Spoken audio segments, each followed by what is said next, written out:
नमस्कार मंडळी, आज आपण बार्बेक्यू काजू पोटॅटो बनवणार आहोत। त्यासाठी आपण इथे 20 छोटी बटाटी स्वच्छ धुवून उकडवून घेऊया। आता ही बटाटी उकडलेली आहेत। आता ही आपण थंड करून घेऊया। आता ही उकडलेली बटाटी रूम टेम्परेचरवर आली आहेत। आता ही बटाटी आपण एक एक करून हलक्या हाताने प्रेस करूया। ही बघा, आता आपण ही बटाटी हाताने अशी प्रेस करून घेऊया। प्रेस केल्यावर आपली बटाटी अशी दिसायला लागतील।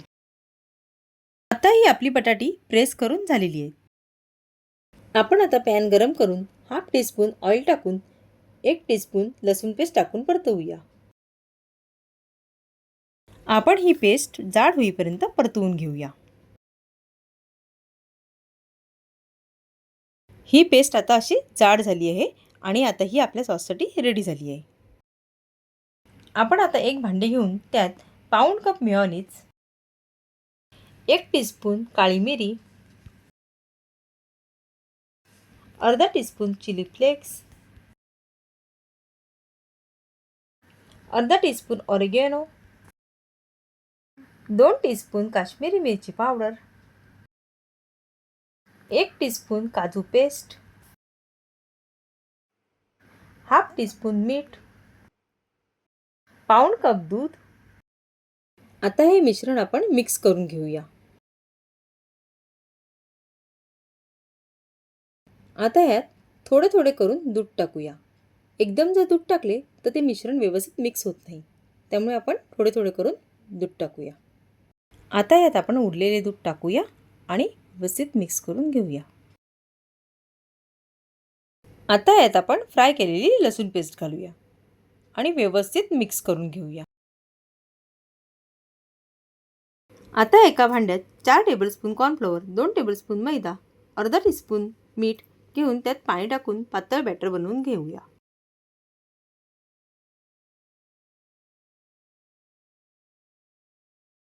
ह्या बॅटरमुळे आपली पोटॅटो एक्स्ट्रा क्रंची बनतील।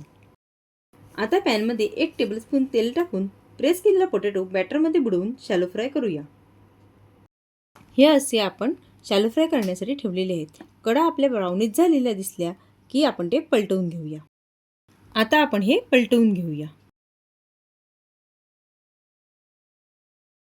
हे बघा, हे आपले पोटॅटो फ्राय करून झालेले आहेत। आता आपण हे एका सर्विंग प्लेटमध्ये काढून त्याच्यावर आपलं तयार केलेलं सॉस टाकून गार्निशिंग करून घेऊया। आपण आता इथे गार्निशिंगसाठी एक कांदा, थोडी कोथिंबीर आणि रेड चिली पावडर घेतलेली आहे। आता आपण हे एका सर्विंग प्लेटमध्ये काढलेले आहे।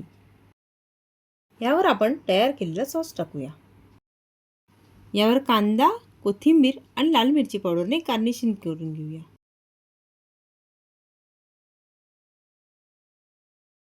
ही बार्बेक्यू काजू पोटॅटोची रेसिपी तुम्ही नक्की ट्राय करा आणि कमेंट्स करून कळवा कशी झाली आहे।